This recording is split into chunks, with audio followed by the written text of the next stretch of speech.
Let's cook around the world. And today's recipe comes from the UK and it is Chicken Tikka Masala.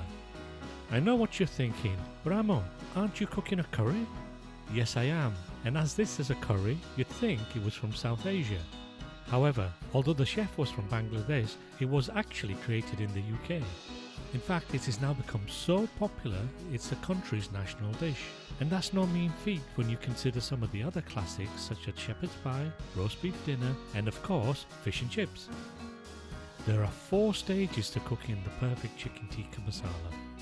First, we marinate the chicken, then we roast it, then we make the masala gravy, and finally we add all the ingredients together to cook the curry.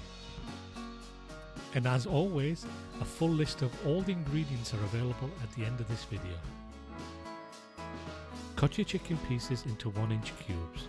I'm using chicken thighs. Although it's a fattier cut of meat, the flavour is richer and more intense. However, feel free to use a chicken breast if you prefer.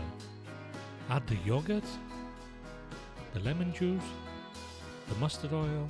You can get mustard oil from most South Asian supermarkets. And the dry spices.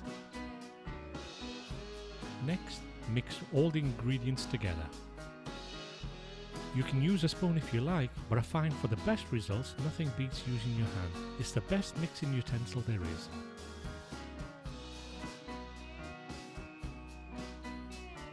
Mix well, cover in cling film and refrigerate for a minimum of 2 hours. The longer the better, as it gives time for the marinade to absorb into the chicken. I left mine for over 4 hours and this is a result.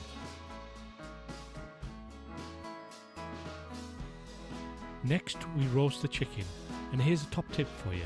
Line the baking tray with foil and there is zero cleanup afterwards. Roast in a preheated oven, 200 degrees Celsius or 400 degrees Fahrenheit or gas mark 6. For the masala gravy, we heat the oil in a pan. I'm using plain sunflower oil as it has a neutral flavour.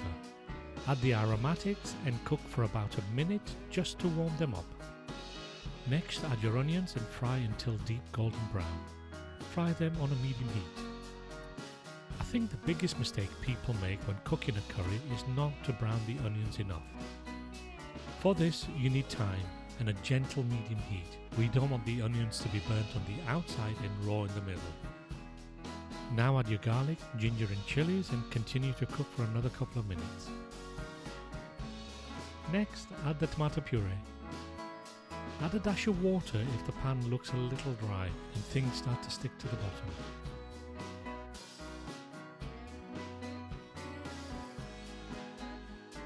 Add the tomatoes and fry until soft. This should be about 2 to 3 minutes. Next, add all your dry spices and cook for a further minute or 2.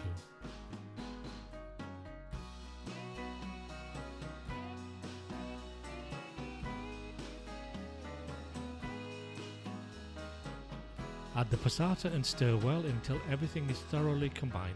Cook this on a medium-high heat for about 5 minutes. And when your masala gravy looks like this, add the chicken and cook for a further 10 minutes or until the chicken is warmed through.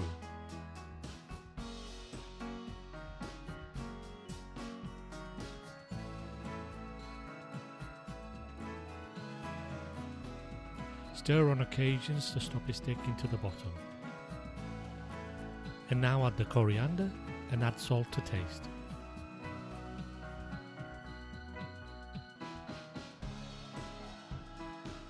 The final step is to add the cream.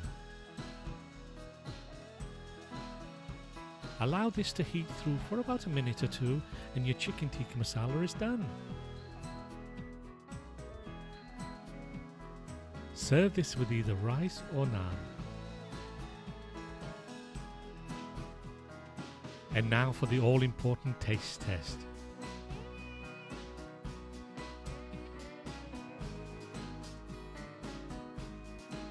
And just wow! You can see why this has become so popular, not just in the UK but now globally. Thank you so much for watching. Like and subscribe if you enjoyed this video.